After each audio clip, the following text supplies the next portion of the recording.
Domain. Oh, itu kakak lu. Kakak gue anjing. Kakak gue juga.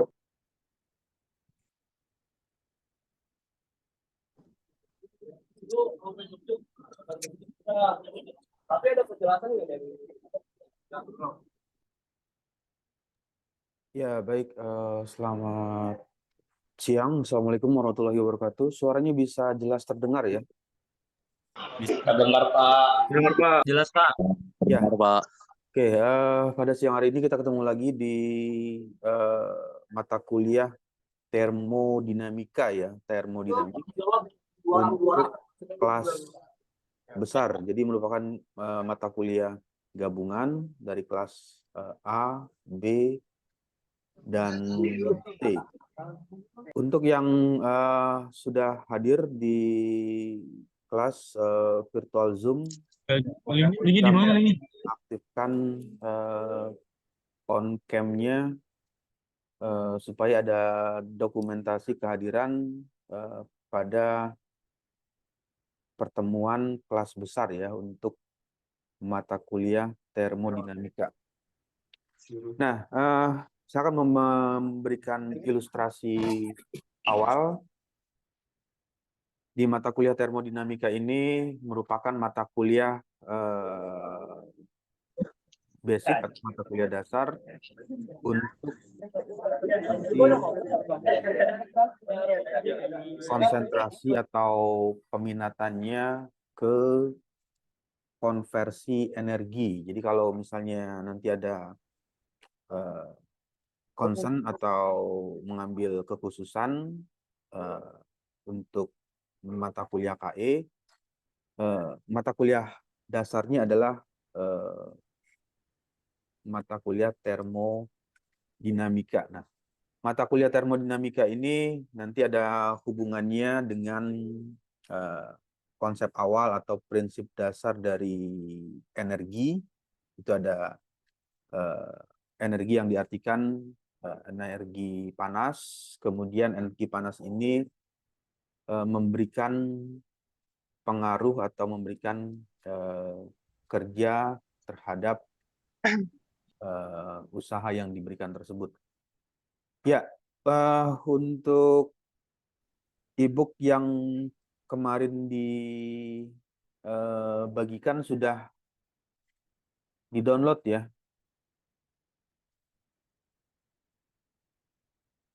Suaranya bisa jelas terdengar? Terdengar Pak. Ya. Nah, ini yang kemarin, kalau tampilan share screen-nya sudah keluar ya, bisa terlihat. Ya, nah ini adalah guidance atau buku mengenai termodinamika. Nanti bisa mendownload atau membaca mengenai fundamental termodinamik. Jadi termodinamika itu prinsipnya adalah penggunaan energi, kemudian energi tersebut dikonversikan ke dalam bentuk energi yang lain. Nah, secara sekilas nanti bisa dilihat ada beberapa chapter ya atau bab yang bisa dibaca. Di bagian ini yang pertama masih membahas mengenai konsep dan definisi seperti apa termodinamika tersebut. Kemudian di bagian kedua, chapter 2 ini ada penjelasan mengenai hukum pertama. Hukum pertama termodinamika nanti akan kita coba bahas atau diskusikan di pertemuan ini. Lalu di bagian ketiga ada hubungan properties. Properties ini nanti berhubungan dengan fluida apa yang dipergunakan. Jadi ketika fluida tersebut mendapatkan pengaruh dari temperatur yang diberikan, maka fluida tersebut akan mengalami perubahan fase. Nah, pada perubahan fase ini nanti berpengaruh terhadap properties fluida tersebut. Lalu di bagian selanjutnya ada volume control. Kontrol volume atau volume control ini nanti fungsinya ketika kita ingin melakukan analisis suatu sistem harus bisa mendefinisikan terlebih dahulu bagian mana yang diartikan sebagai sistem, dan di bagian apa yang bisa diartikan sebagai volume. Kemudian hukum kedua termodinamika atau second law of thermodynamic. Ini ada pengaruh hubungan antara nilai kenaikan temperatur terhadap usaha atau kerja yang dilakukan. Kemudian di bagian selanjutnya ada menceritakan tentang entropi. Entropi itu ada hubungan nilai kepadatan atau nilai Itu ngambil konsentrasinya material ya. Lalu yang berikutnya eksergi, uap, vapor, sistem, gas, power, dan seterusnya. Nah, ini nanti bisa dibuka ya secara lengkap. E-book dari Fundamental of Engineering Thermodynamics. Nah, yang berikutnya bentuk suaranya stabil ya, bisa jelas terdengar.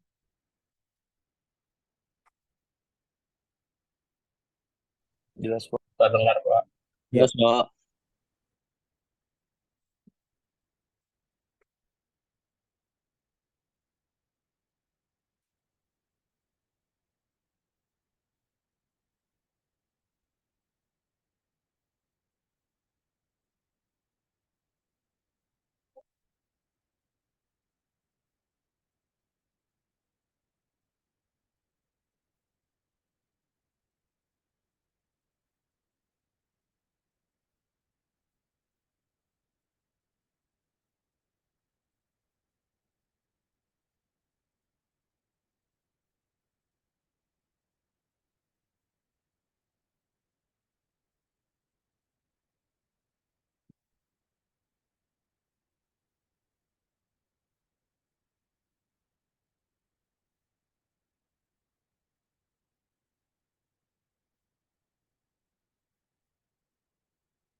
Oke, kemudian untuk tampilan selanjutnya bisa jelas terlihat slide PowerPoint.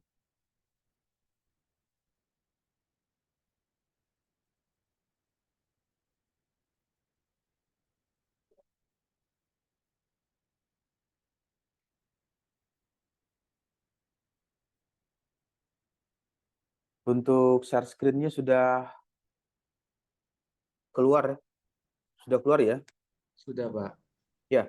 Sudah Nah, Pak. ini adalah bagian code untuk termodinamika. Nanti tolong diinfokan ke mahasiswa yang lain yang belum masuk ke Google Classroom, bisa masuk atau login di link ini atau menggunakan URL atau barcode yang ditampilkan. Ya, lalu yang berikutnya, karena ini adalah pertemuan pertama, pertemuan awal, jadi saya akan memberikan gambaran penjelasan awal seperti apa termodinamika tersebut dipergunakan. Nah, di bagian ini ada, kalau diilustrasikan di sini ada tertulis termodinamika. termodinamika itu nanti ada hubungan dengan energi, jadi ada hal energi panas. Kemudian dari panas tersebut menghasilkan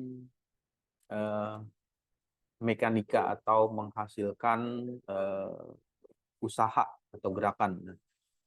Lalu bagaimana menghitung atau menyelesaikan persamaan-persamaan yang berhubungan dengan termodinamika? Ini mata kuliah yang sudah dilalui adalah kalkulus ya, atau perhitungan secara diferensial.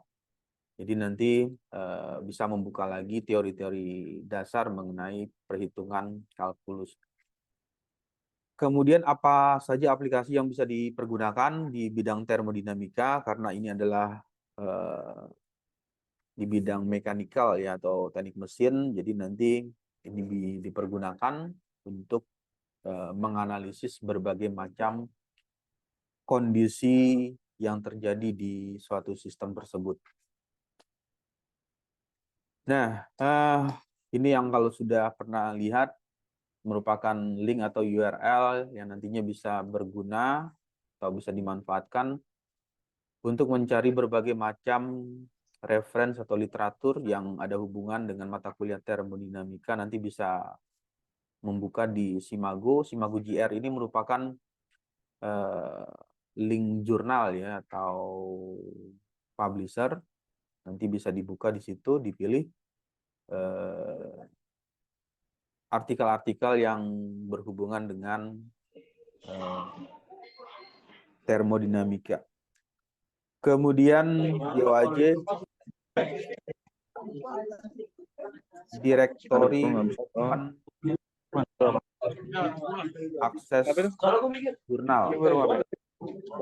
Itu baru ngapain?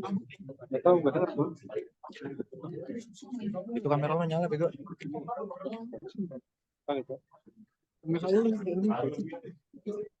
Untuk Direktori Open Access Jurnal ini nanti bisa diakses. Kemudian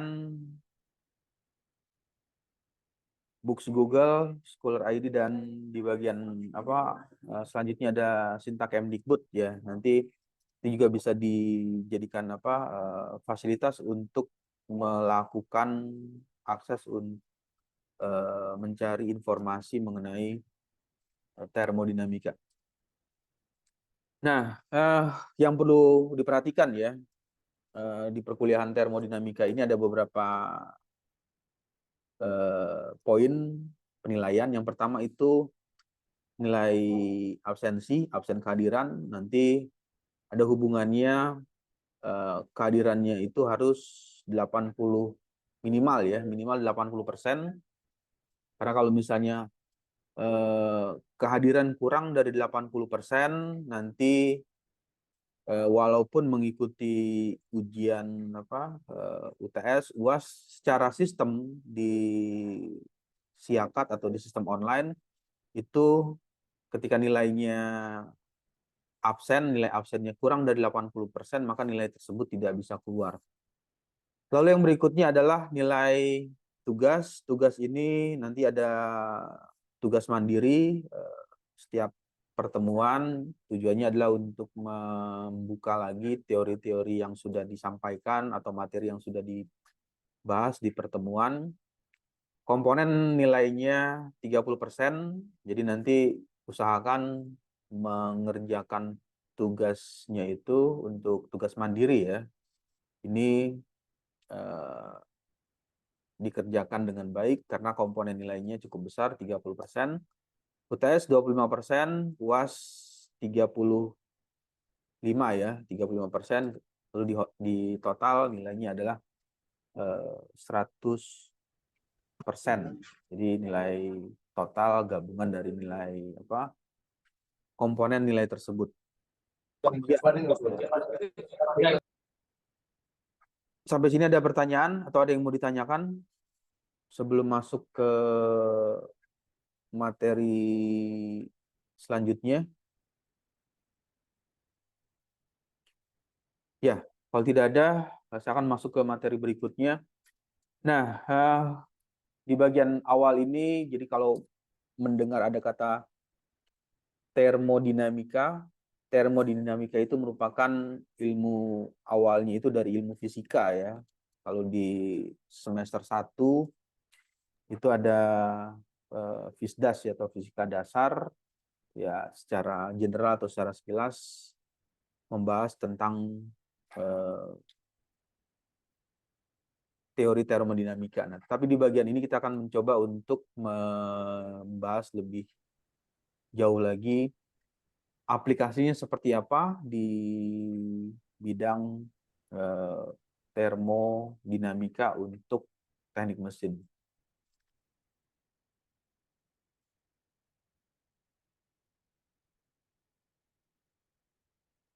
Ya, lalu yang selanjutnya adalah nilai arti sistem dan lingkungan ya. Jadi pada saat melakukan analisis, terlebih dahulu harus bisa membedakan apa yang dimaksud dengan sistem, kemudian apa yang dimaksud dengan lingkungan. Nah, ini merupakan ilustrasi ya, ilustrasi dari definisi tersebut. Jadi ini merupakan sistem. Jadi sistem itu ya bagian yang ada di bagian ini. Ini adalah sistem. Kemudian di bagian sini, ini merupakan pembatas atau yang diartikan sebagai batas sistem, dan bagian yang ada di luar inilah yang disebut dengan lingkungan. Jadi lingkungan ini bagian yang ada di sekeliling sistem tersebut. Ya, untuk sistem kemudian diartikan lagi atau didefinisikan ada yang namanya isolated system, closed system, dan open system. Jadi ada 3 ya, ada sistem yang terisolasi, kemudian sistem yang tertutup, kemudian ada sistem yang terbuka. Secara ilustrasi, jadi nanti bisa dilihat di gambar ini, yang dimaksud dengan isolasi sistem adalah energi tidak bisa masuk ke dalam ya. Artinya itu energi panas tidak bisa masuk ke dalam sistem. Begitu juga sebaliknya ketika ada energi yang ada di dalam internal energi, ini juga tidak bisa keluar dari sistem. Kondisinya terisolasi. Nah, lalu apa yang membedakan antara isolasi dengan close? Untuk close system, energi panasnya bisa masuk ya di bagian ini ke dalam sistem, tetapi nilai kondisi fluida yang di dalam sistem tersebut tidak bisa keluar ke lingkungan. Jadi ada, kalau misalnya ini digambarkan ada fluida cair, maka fluida cairnya tidak keluar ya, atau tidak berpindah ke lingkungan. Begitu juga sebaliknya, dari lingkungan juga tidak bisa memindahkan fluida untuk masuk ke dalam sistem. Lalu di bagian akhir ada open system. Nah, di open system ini kondisinya sangat terbuka. Jadi energi panas bisa masuk, kemudian ada objek yang lain, bisa saja itu partikel atau benda asing, masuk ke dalam sistem, dan dari bagian dalam sistem bisa juga keluar ke lingkungan dan seterusnya. Jadi kondisinya seperti ini. Jadi ini yang perlu diingat terlebih dahulu di bagian awal antara sistem yang terisolasi, kemudian sistem tertutup, closed system, dan sistem yang terbuka.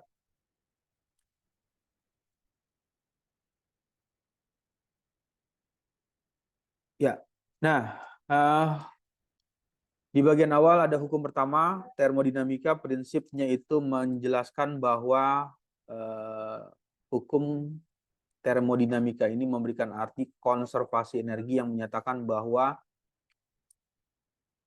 energi tidak bisa diciptakan atau dimusnahkan, hanya bisa berubah ke dalam bentuk yang lain. Sebagai contoh, misalkan ada energi panas ya, atau energi heat. Nah, energi panas ini bisa dikonversikan atau bisa dirubah ke bentuk energi yang lain, misalnya dari panas bisa berubah menjadi energi gerak atau bisa menghasilkan gerakan.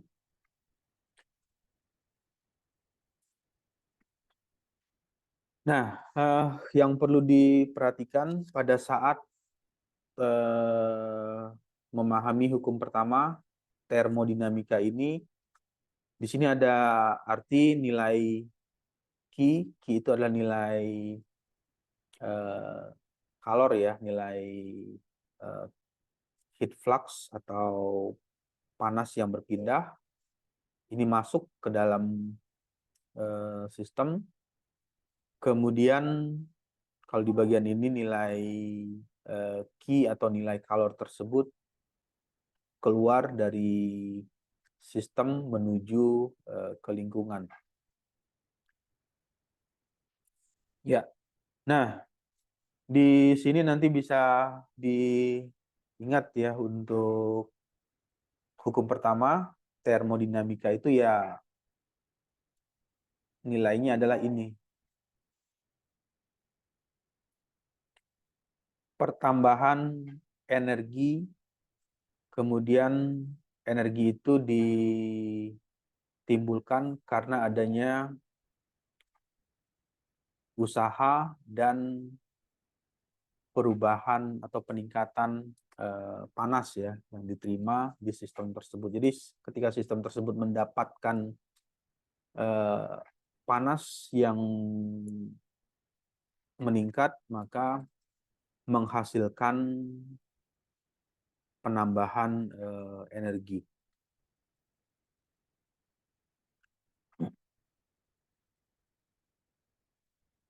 Kemudian yang selanjutnya ada hukum termodinamika kedua ya. Untuk termodinamika kedua ini ada hubungan dengan entropi. Apa yang dimaksud dengan entropi? Entropi itu adalah merupakan kondisi ketidakteraturan dari suatu sistem yang terisolasi. Jadi ketika sistem tersebut terisolasi, maka nilai hukum termodinamikanya bisa memberikan nilai perubahan entropi. Nah, ilustrasinya seperti apa untuk hukum termodinamika kedua ini? Di sini ada entropi ya. Entropi itu artinya ukuran atau yang ketidakteraturan. Jadi pada saat entropinya mengalami penambahan, di sini ada garis ya, bisa terlihat. Ini ada penjelasan. Ketika entropinya mengalami peningkatan, maka partikel penyusun materi semakin tinggi. Saat kondisinya solid, lalu ada pengaruh panas yang diberikan, maka akan mengalami kenaikan nilai entropi. Jadi nilai entropinya akan mengalami peningkatan. Peningkatan inilah yang menjadikan ketidakteraturan. Jadi susunan dari partikel tersebut mengalami perubahan.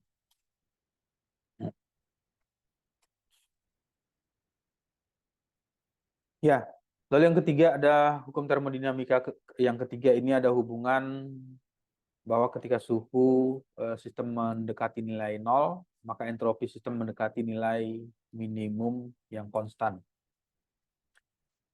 Nah, ilustrasinya seperti ini, ada grafik ya. Ini ada hubungan antara S dengan T. S itu adalah entropi, kemudian T ini adalah temperatur. Jadi pada saat ada kenaikan suhu atau kenaikan temperatur, maka akan terjadi perubahan nilai entropi.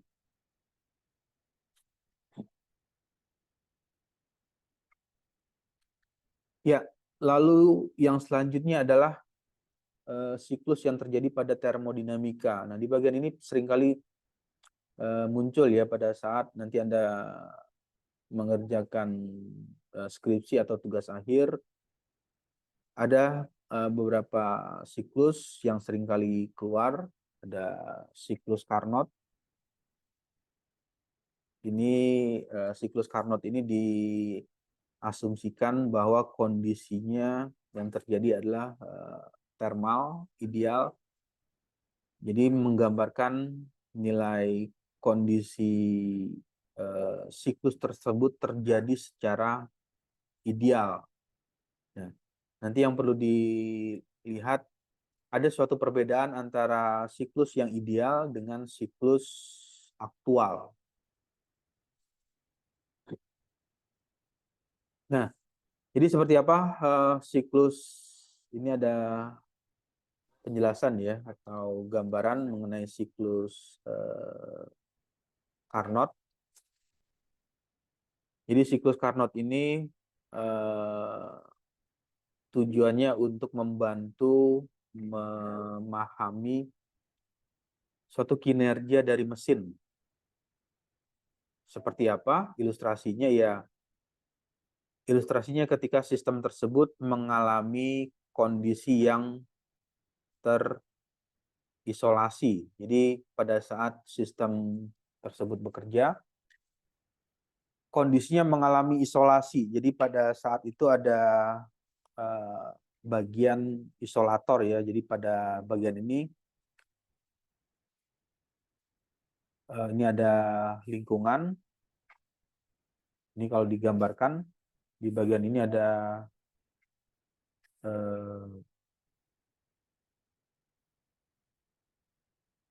lingkungan. Kemudian ini adalah sistem panas tidak bisa masuk ke sistem, begitu juga dari bagian ini sistem tidak bisa panasnya tidak bisa keluar dari sistem. Yang terjadi adalah perubahan nilai tekanan. Jadi nilai P ini adalah nilai tekanan.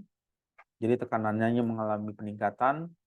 Kemudian V ini adalah volume. Jadi volumenya mengalami pembesaran atau pemuaian ketika panas diberikan. Nah, di sini nanti bisa dilihat ya poin pentingnya untuk proses yang terjadi secara reversible. Kita ada proses reversible, suhu di dalam sistem ini menyerap panas dari reservoir, lalu di bagian tersebut muncullah grafik ya, ada kalau di bagian ini diilustrasikan ya, ini adalah grafiknya. Grafik berbentuk hiperbola. Lalu yang selanjutnya ada proses adiabatik. Jadi tidak ada perpindahan panas dari sistem ke lingkungan. Jadi panas tidak bisa masuk ke sistem, begitu juga dari sistem ke lingkungan juga tidak bisa mengeluarkan panas. Lalu yang selanjutnya adalah proses isothermal reversible. Untuk proses isothermal reversible ini suhu sistem konstan, jadi suhunya diasumsikan konstan saat sistem melepas panas ke reservoir atau ke bagian yang suhunya lebih rendah. Nah, ini nanti bisa dilihat ya, bisa dipahami dari grafik ini. Ini ada grafiknya, hubungan tekanan dengan volume, kemudian proses adiabatik. Ini seperti ini adalah proses adiabatik, artinya prosesnya dalam kondisi terisolasi. Jadi tidak ada panas yang masuk ke sistem, begitu juga sebaliknya dari sistem juga tidak mengeluarkan panas ke lingkungan. Ya, lalu yang berikutnya ada, kalau tadi siklus Carnot ya, lalu yang selanjutnya ada siklus Rankine. Untuk siklus Rankine ini seringkali digunakan dalam hal aplikasinya itu untuk pembangkit listrik ya, pembangkit listrik tenaga uap PLTU. Ini menggunakan Rankine cycle atau siklus Rankine. Nah, di bagian ini nanti bisa dilihat ya. Untuk siklus Rankine yang pertama ada proses pompa. Ada pompa ya. Kemudian boiler. Boiler ini menghasilkan uap. Uap panas, jadi uap tersebut menghasilkan tekanan tinggi yang nantinya dipergunakan untuk bisa memutar turbin.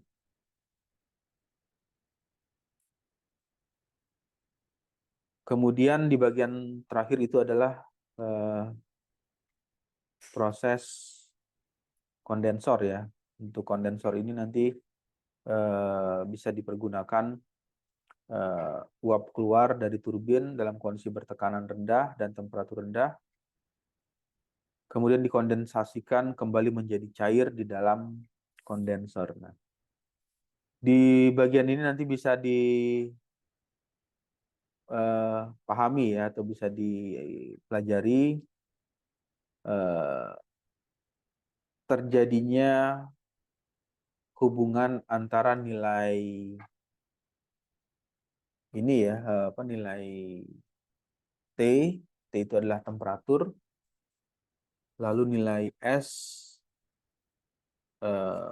perubahan entropi. Jadi pada saat ada temperatur yang diberikan, maka ada perubahan nilai entropi yang terjadi di sistem tersebut. Ya, sampai sini ada diskusi atau ada yang mau ditanyakan?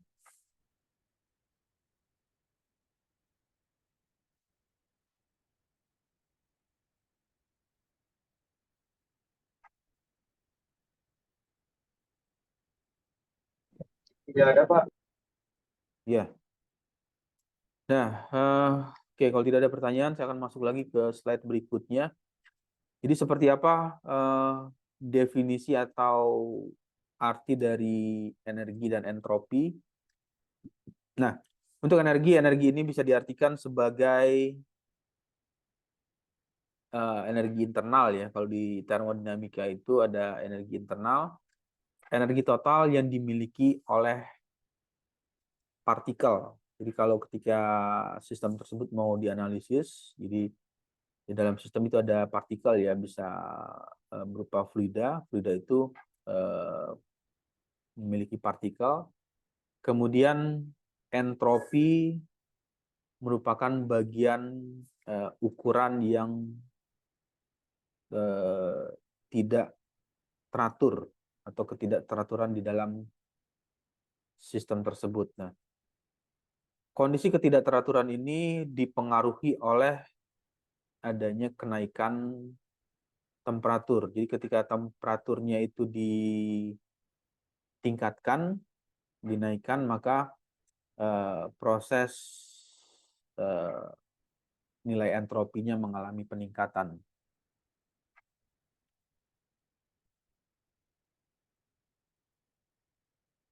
Nah, yang tadi cerita tentang adiabatik.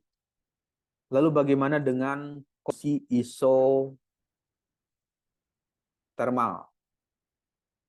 Isotermal ini merupakan proses atau bisa diartikan sebagai kondisi di mana suhu sistem tetap konstan. Yang dimaksud dengan konstan ini suhunya dijaga stabil. Jadi temperaturnya dijaga stabil.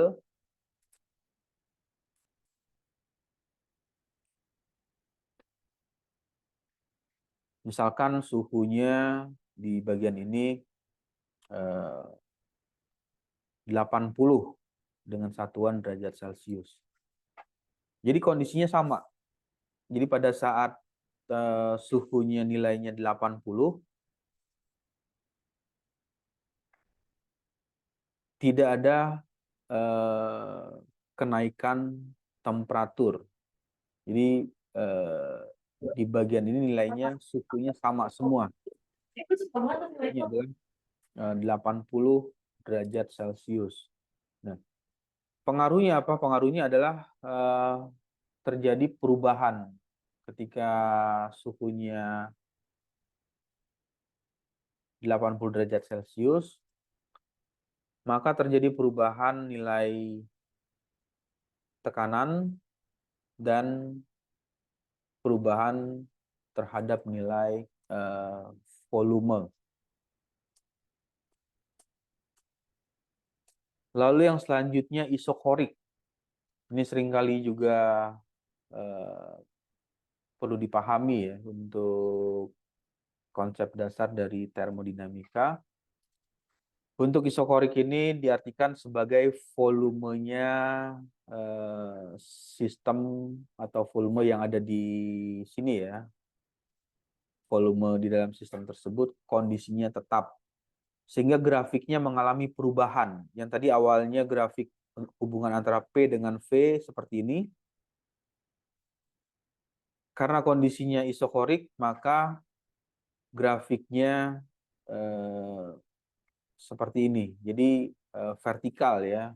Isokorik itu artinya volume sistem tetap dalam kondisi konstan meskipun terjadi perubahan dalam variabel lain seperti nilai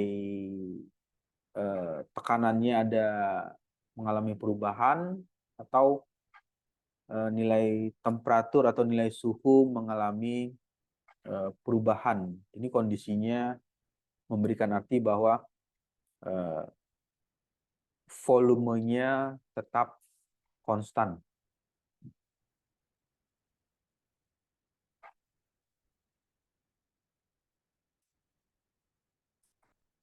Ya, lalu yang selanjutnya adalah adiabatik.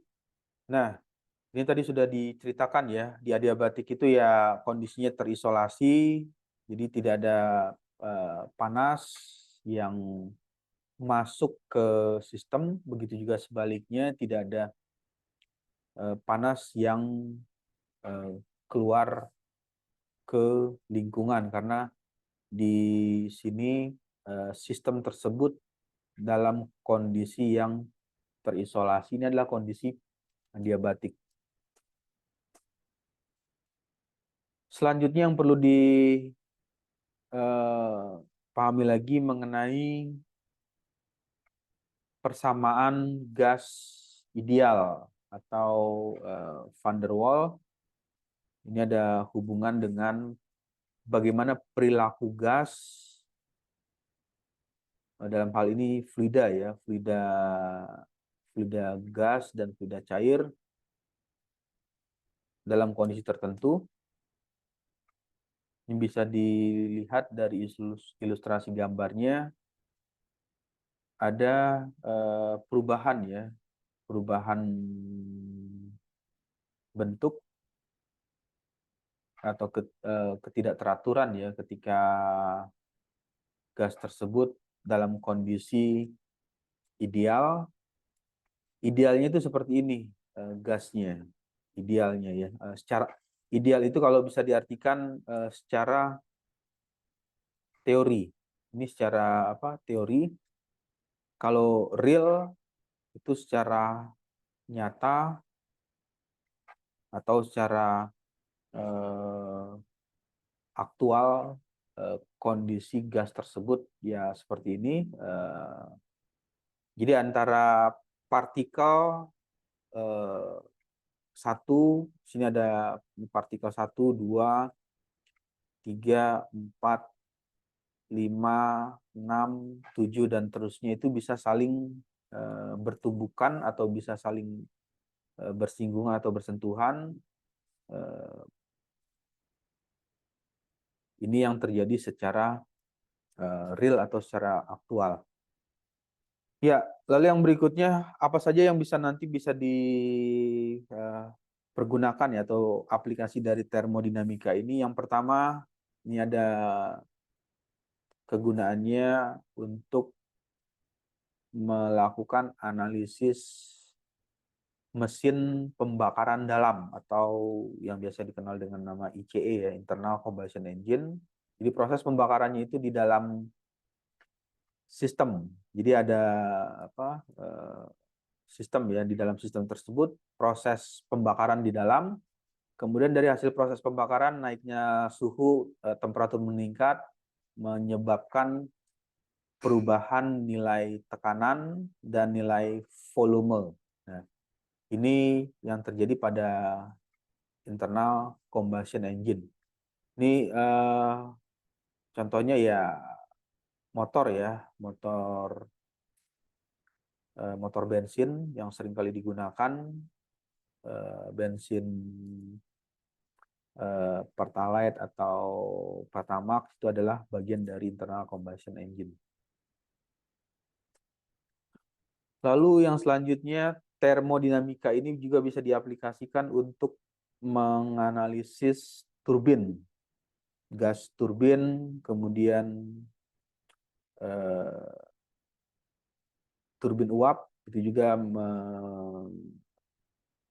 memanfaatkan teori termodinamika. Sistem pendingin ini ada hubungan dengan HVAC ya.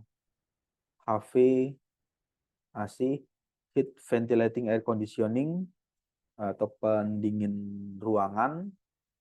AC ini aplikasi dari termodinamika. Lalu sistem pemanasan pengering itu juga ada hubungan dengan aplikasi dari termodinamika. Untuk pembangkit listrik ini ada PLTU, pembangkit listrik tenaga uap, kemudian juga ada PLTN ya, pembangkit listrik tenaga nuklir. Itu juga merupakan bagian dari aplikasi termodinamika. Lalu yang selanjutnya menghitung nilai kompresor, pompa ya, kompresor dan pompa ini dua hal yang berbeda ya.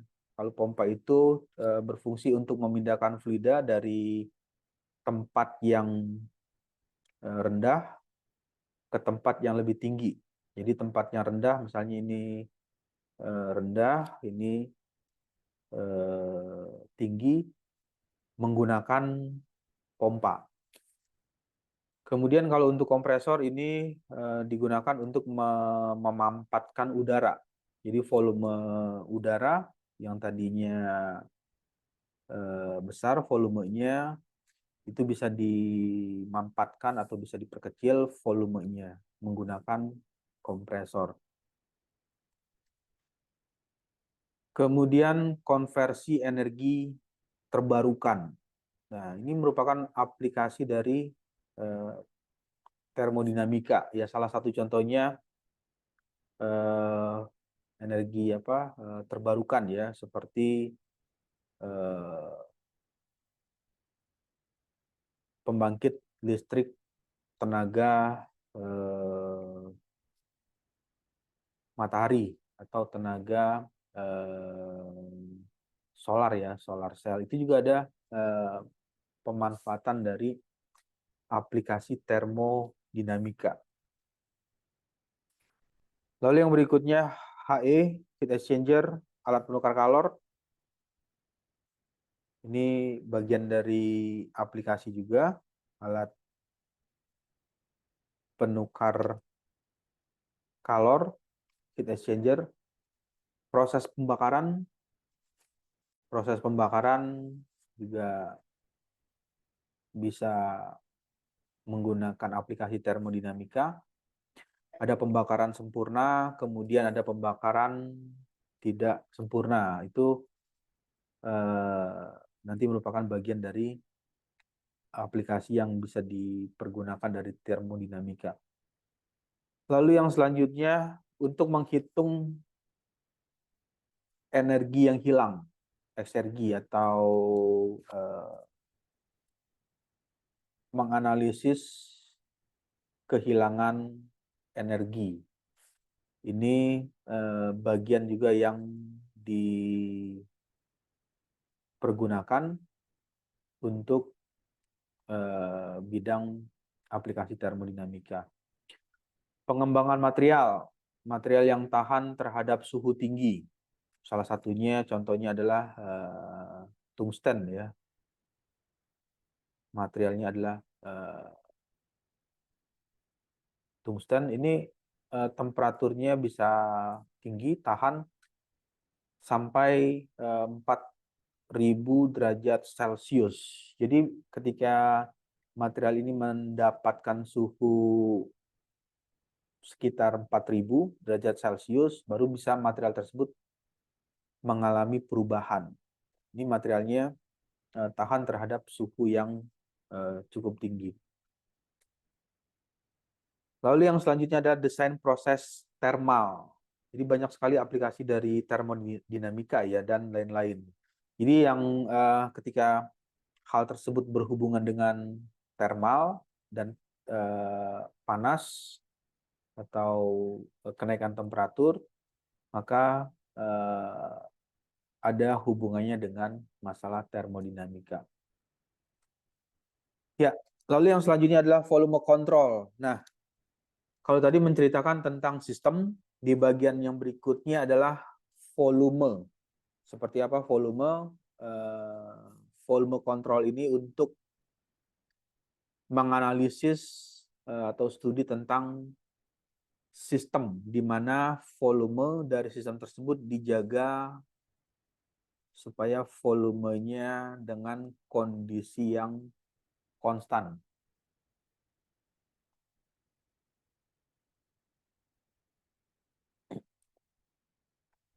Untuk menjaga volume tersebut supaya konstan, seringkali sistem tersebut dibuat dengan kondisi close system atau sistem yang tertutup. Nah, ini adalah ilustrasi gambar dari volume kontrol. Kenapa dikatakan volume? Ya karena kondisinya berupa ruang.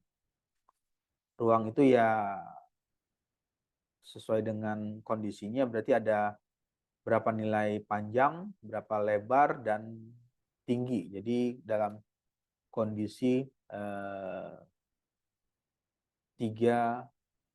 dimensi atau 3D. Jadi ada kondisi tersebut menjadikan kondisi volume yang kontrol. Nah, lalu yang berikutnya, seperti apa konsep volume kontrol? Ini nanti bisa dilihat di bagian ini. Ketika ada satu partikel ya, ini suatu partikel, anggap saja partikelnya berbentuk kubus atau berbentuk balok. Lalu di bagian volume tersebut ada suatu objek atau benda ya, bentuknya seperti ini, artinya tidak teratur ya, bentuknya tidak simetris, yang diartikan sebagai benda yang memiliki massa yang kontinu ya. Kontinu itu antara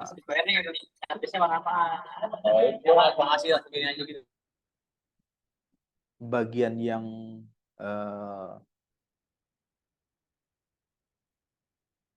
rapat, kemudian ada volume yang ini ya, renggang, dan di bagian ini ada permukaan yang lebih renggang lagi. Nah, nanti bisa dilihat di bagian ini penjelasannya, ada beberapa poin yang perlu dijelaskan.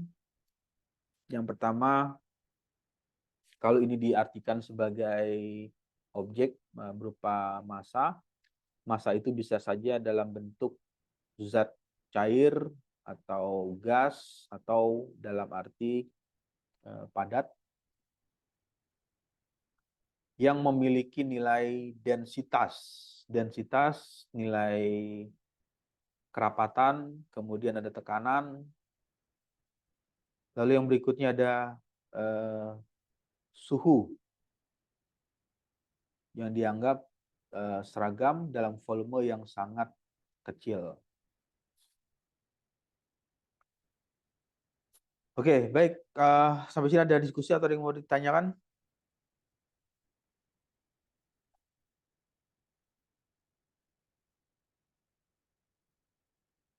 Untuk suaranya jelas, stabil terdengar ya? Stabil, Pak.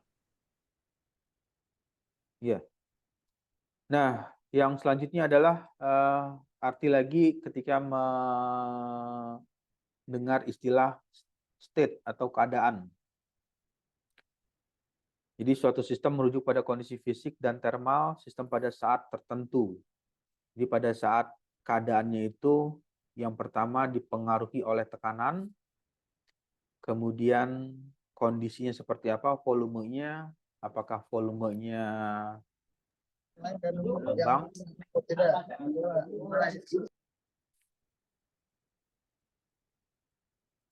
volume mengembang,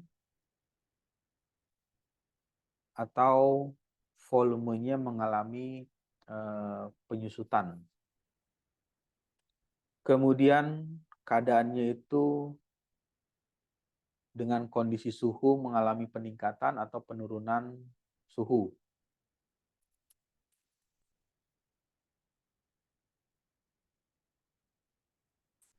Selanjutnya kondisi nilai tekanan. Nah, tekanan ini nanti ada hubungan berapa besar nilai pressure yang diterima ketika ada kenaikan, misalnya kenaikan nilai suhu, kemudian perubahan volume, apakah berpengaruh terhadap nilai tekanan. Ya, nah ini ada merupakan bagian istilah awal ya, atau bagian-bagian penting pada saat melakukan analisis dengan termodinamika, seperti apa keadaan atau kondisinya yang dipengaruhi oleh beberapa hal. Ada pengaruh terhadap tekanan, volume, suhu, dan komposisi yang relevan.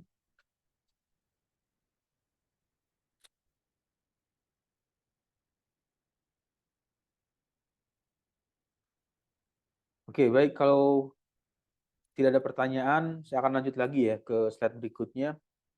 Lalu yang selanjutnya adalah contoh sistem ketika sistem tersebut sudah mencapai kesetimbangan secara termodinamika. Yang pertama, suhu di sistem tersebut atau suhu gas di sistem kondisinya seragam. Kemudian tekanan gas di seluruh bagian wadah juga mengalami seragam atau uniform. Jadi pada saat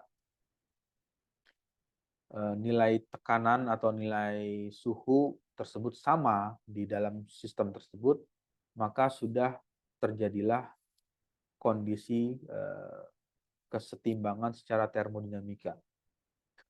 Kemudian yang berikutnya adalah jika reaksi kimia, maka laju reaksi maju dan balik sama. Itu juga masuk dalam arti sudah bisa diartikan terjadinya kesetimbangan secara termodinamika. Lalu tidak ada perubahan fase. Perubahan fase itu wujud ya. Fase ini artinya wujud dari gas atau dari gas ke cair atau dari cair ke gas. Jadi tidak ada perubahan fase dalam jumlah yang cukup besar untuk kondisi fase tertentu. Ya, nah ini sekedar mengingatkan ya atau merefresh lagi hal-hal yang sering kali dibutuhkan pada saat melakukan perhitungan untuk kondisi secara satuan. Satuan itu yang sering kali digunakan. Ini ada satuan SI, kemudian ada satuan Inggris. Nah, yang perlu diperhatikan adalah pada saat menghitung, pastikan menggunakan satuan yang sama. Satuannya seragam ya. Satuan seragam itu artinya ketika ada data yang diketahui, misalkan data yang pertama menggunakan satuan Inggris, kemudian data yang kedua, satuan yang dipergunakan adalah satuan SI, satuan internasional, maka harus terlebih dahulu dilakukan konversi atau dirubah satuannya dari Inggris ke satuan internasional atau dari satuan internasional ke satuan Inggris.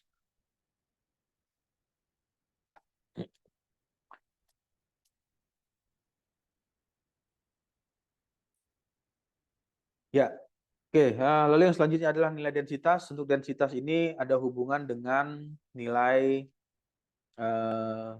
kerapatan ya. Densitas itu bisa diartikan ukuran massa dari satuan volume, sehingga ketika dihitung satuan untuk densitas itu adalah kilogram per meter kubik atau kilogram per meter pangkat 3. Densitas menunjukkan seberapa padat suatu zat. Semakin tinggi densitas suatu zat, maka semakin banyak massa yang terkandung dalam volume tertentu. Nah, ini ada rumus dasar dari nilai density. Jadi untuk menghitung nilai densitas itu ya hubungan antara massa benda dengan satuan kilogram dengan atau berbanding dengan volume benda. Jadi massa dengan volume itu adalah densitas. Jadi perbandingan antara berapa besar massa benda berbanding dengan volume benda. Sebagai contoh, Ini ilustrasi ya, sebagai contoh seperti apa densitas.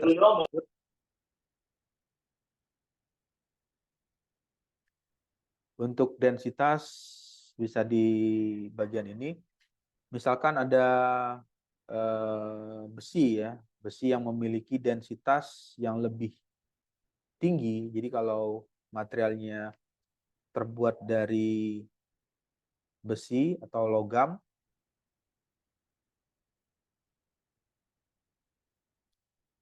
memiliki densitas yang tinggi daripada kayu.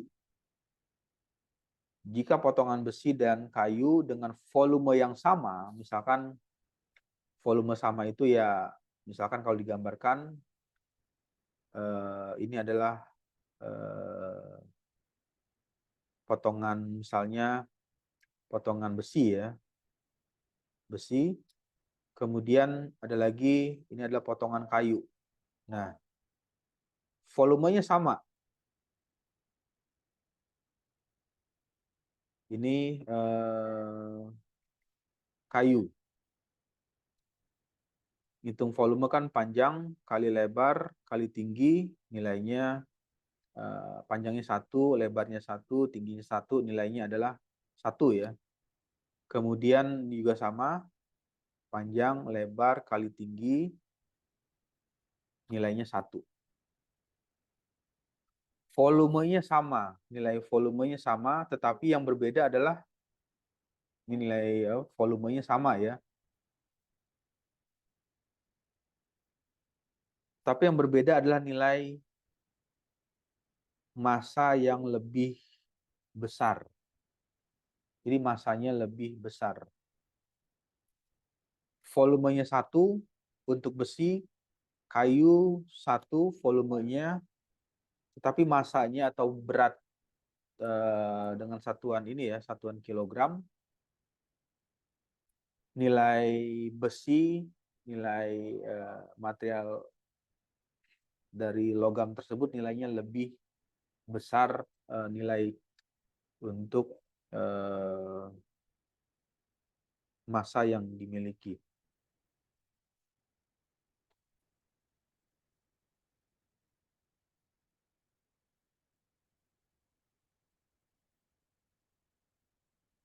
Oke.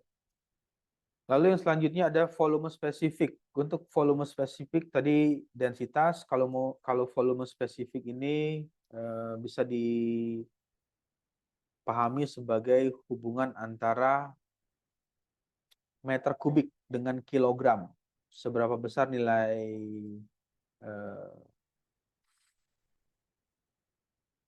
volume berbanding dengan massa. Jadi kebalikan. Kalau densitas itu kilogram per meter kubik, kalau volume spesifik itu adalah kebalikan dari densitas. Jadi kalau sehingga bisa dituliskan persamaannya untuk menghitung volume spesifik dari suatu material tertentu. Ini nanti bisa dihitung dengan persamaan ini.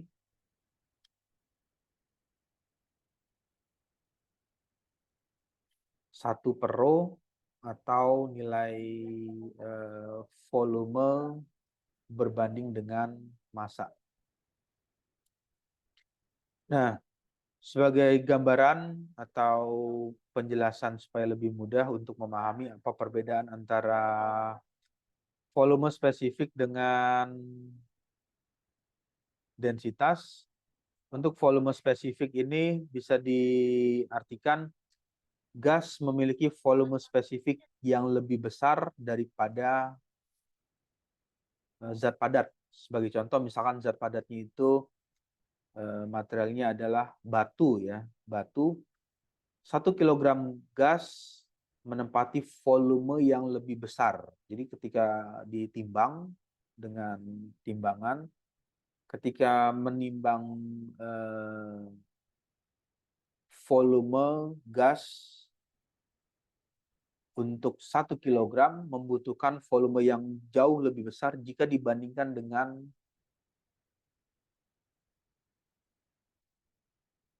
1 kilogram besi atau 1 kilogram material yang terbuat dari batu.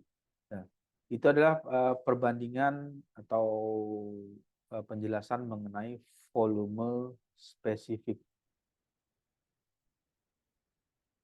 Lalu yang selanjutnya ada berat spesifik. Untuk berat spesifik ini merupakan ukuran berat suatu zat per satuan volume, sehingga bisa dituliskan Newton per M pangkat 3, Newton per meter kubik atau Newton per liter. Hal berbeda dengan densitas karena berat dipengaruhi oleh gravitasi. Jadi beda ya, apa yang membedakan antara massa dengan berat. Karena kalau berat ini dipengaruhi oleh nilai gravity, nilai gravitasi, sedangkan untuk massa tidak dipengaruhi oleh gravitasi. Ya, jadi bisa ditulis untuk BJ ini berat jenis atau berat spesifik. Kalau ini massa jenis atau massa spesifik ini bisa dihitung dengan persamaan ini. Nah, di sini ada perbedaan ya. Kalau berat ini ada Newton. Kenapa kalau Newton? Karena dia dipengaruhi oleh ada gravitasi. Sedangkan kalau di bagian ini hanya satuannya massa ya. Massa itu satuannya kilogram, tetapi massa tidak dipengaruhi oleh gaya gravitasi.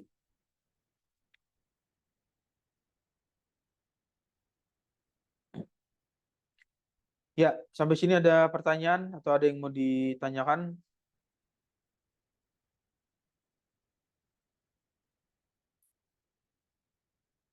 Suaranya jelas terdengar ya? Jelas, Pak. Pak. Terus, Pak.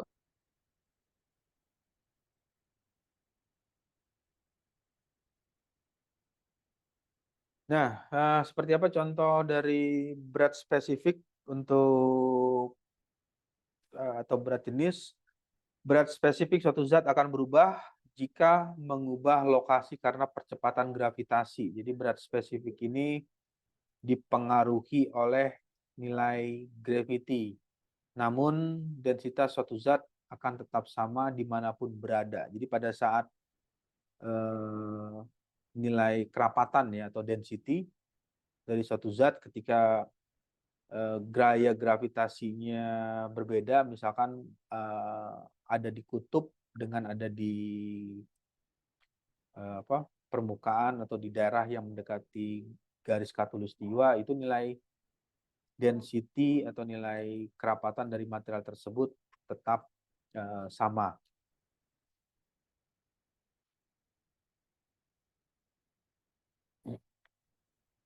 Nah, kemudian yang berikutnya kalau dipetakan atau dibuat dalam bentuk tabel, apa yang membedakan antara nilai densitas, kemudian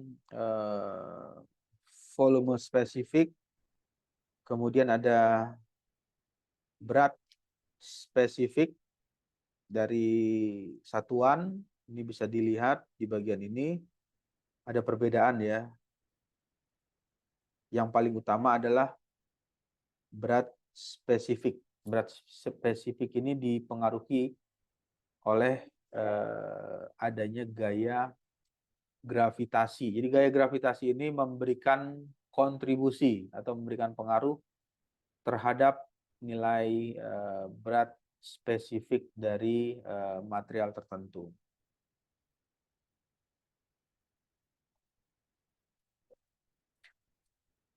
Ya, lalu yang berikutnya adalah komponen normal dari suatu gaya. Ini merupakan ilustrasi ya. Seringkali ini digunakan gaya tersebut untuk menganalisis suatu partikel yang berada di dalam sistem.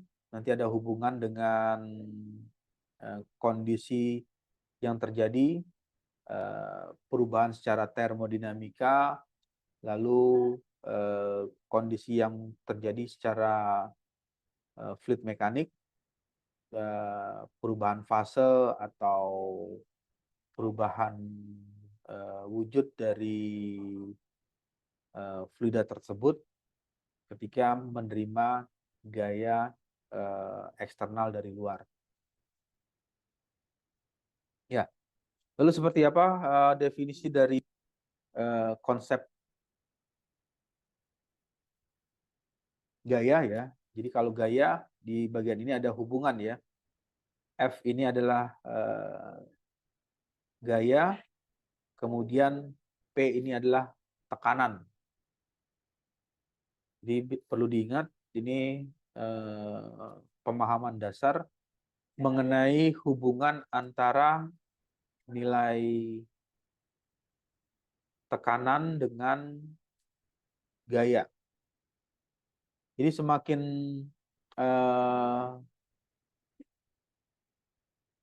kecil luas bidang, ini ada luas penampang ya atau luas bidang, maka nilai tekanan yang dihasilkan itu akan lebih besar jika dibandingkan dengan luas permukaan yang lebih besar nilainya.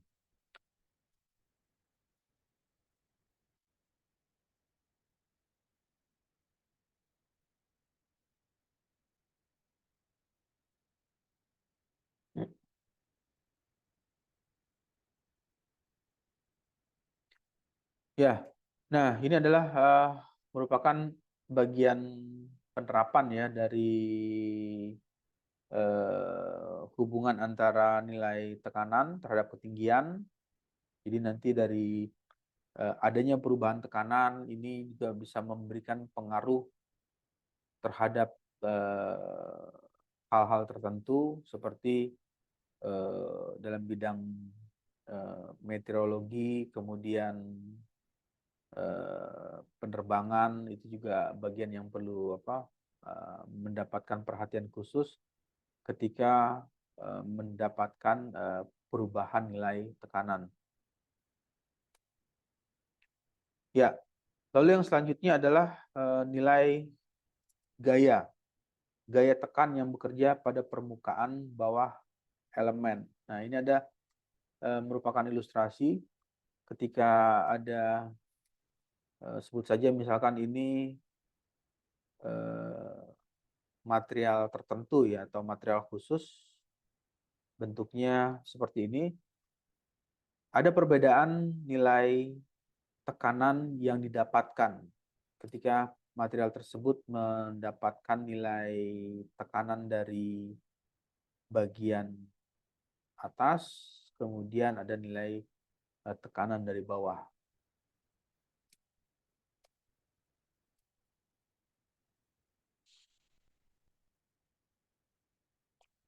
Ya, oke baik. Yang berikutnya adalah mengenai temperatur. Untuk temperatur di bagian sini ada hubungan pengaruhnya terhadap gas ideal. Untuk gas ideal, temperatur memberikan peranan penting dalam hal menentukan energi internal dari suatu sistem. Dalam hal ini bisa memberikan pengaruh terhadap proses perpindahan panas. Nanti bisa dihitung dengan persamaan untuk menghitung berapa besar nilai internal energi atau energi internal. Nanti bisa dihitung dengan persamaan ini ya. 3/2 dikali N dikali dengan R lalu dikali dengan nilai T. T itu adalah nilai temperaturnya. Nah, ini serasa cukup mudah ya untuk bisa dipahami. Energi yang ada pada bidang ini adalah energi kinetik. Energi kinetik ini bisa saja disebabkan oleh adanya gerakan atau perubahan.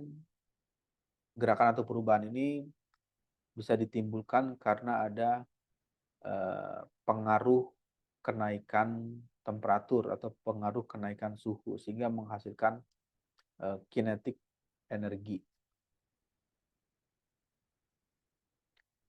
Lalu yang selanjutnya potensial energi atau energi potensial. Yang membedakan antara energi kinetik dengan energi potensial, contohnya karena posisi objek tersebut pada ketinggian tertentu. Jadi memiliki pengaruh terhadap potensi atau energi yang dimiliki secara potensial.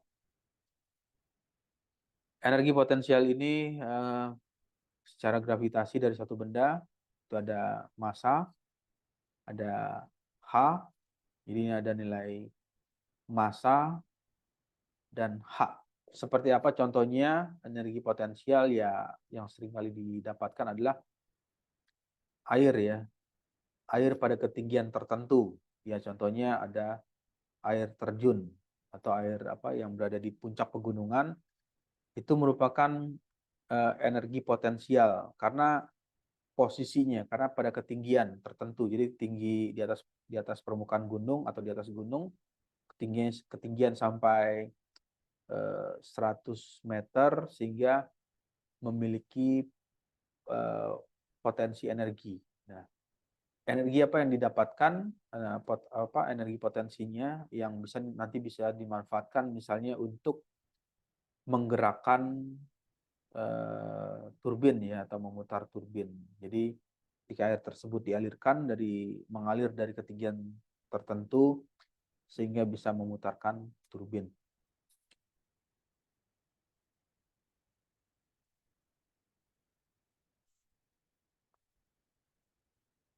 Ya, lalu yang berikutnya kerja. Kerja adalah bentuk energi yang ditransfer. Kerja merupakan adalah bentuk energi yang ditransfer dari satu sistem melalui gaya yang bekerja pada sistem dan menyebabkan perpindahan. Contohnya dari bagian ini ada proses kompresi ya atau proses pemampatan dari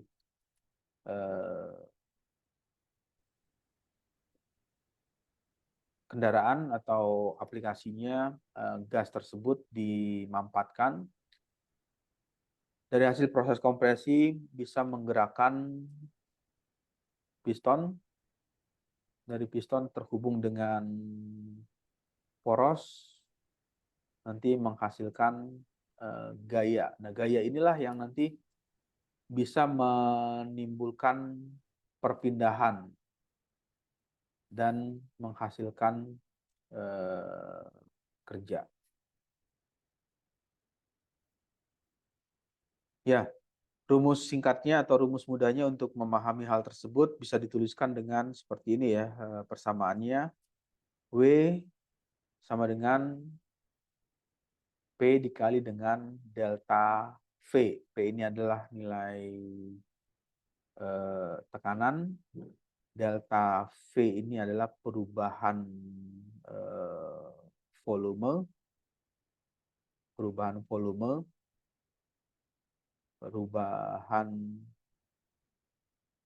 volume, jadi volumenya mengalami perubahan.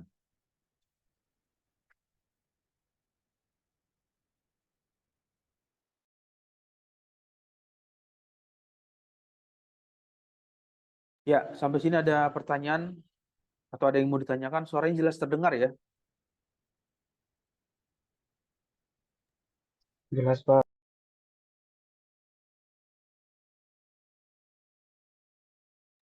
Ya, kalau tidak ada pertanyaan, mungkin kita break dulu sekitar 10 menit ya. Nanti masuk lagi ke virtual Zoom-nya.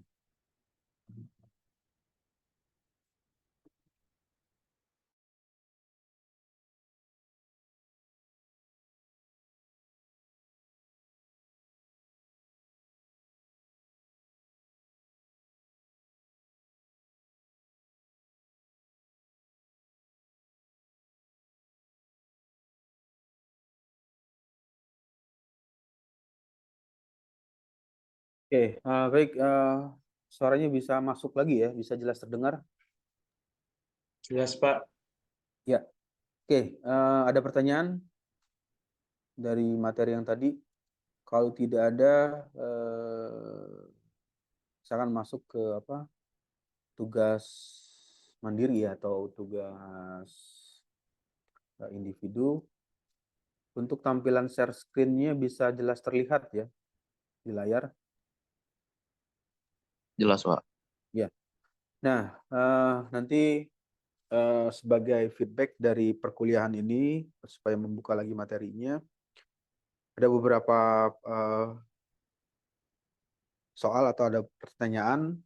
Yang pertama adalah nomor 1, jika diketahui berat atau gaya gravitasi berdasarkan pendekatan tadi, ada hukum Newton atau pengaruh gaya gravitasi, bagaimana bisa berat tersebut berubah terhadap ketinggian. Lalu yang selanjutnya, sebuah benda dengan massa, tidak ada benda, massa 10 kg, lalu jatuh pada ketinggian 20 meter, berarti ada kondisinya energi potensial ya, atau potensial energi. Yang menjadi pertanyaan, hitung energi potensial gravitasi yang dimiliki benda tersebut sebelum jatuh dan berapa nilai energi kinetik benda tepat sebelum menyentuh tanah. Dengan asumsi nilai gravity-nya itu 9,8. Dan faktor friksi atau gesekan udara itu diabaikan ya, atau tidak dihitung. Lalu yang selanjutnya ada engine atau mesin melakukan kerja dengan nilai kerjanya itu atau energinya 5.000 Joule untuk mengangkat sebuah benda ke atas. Jadi mesin tersebut bekerja dengan menghasilkan energi 5.000 Joule, mengangkat ke atas, ada benda atau objek yang diangkat ke atas, kecepatan konstan. Jika benda tersebut ya diangkat dengan ketinggian 10 meter, yang menjadi pertanyaan, berapa massa benda tersebut? Jika diasumsikan atau dipengaruhi oleh nilai gravity 9,8 meter per second kuadrat. Lalu yang selanjutnya, sebuah mobil dengan massa 1.500 kg. Tidak ada mobil, massanya 1.500 kg. Kemudian mobil tersebut melaju ya dengan kecepatan 20 meter per second. Yang menjadi pertanyaan, berapa besar nilai kinetik energi atau energi kinetik yang dimiliki oleh mobil tersebut.